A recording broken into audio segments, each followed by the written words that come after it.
Sometimes if the hat is stored wrong, you're going to find that it warps, and you can tell that by the front and the back. Now here's a very simple solution of how to solve this problem. Go to the high end, hold it, and just roll it between your thumbs.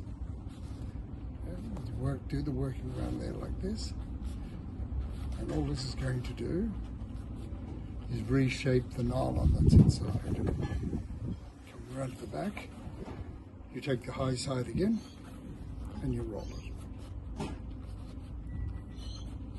See, all I'm doing is backwards and forwards, nice and simple motion, not too hard, just enough.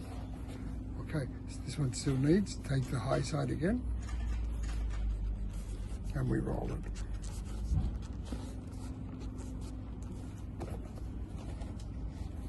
There's your hat, back into shape.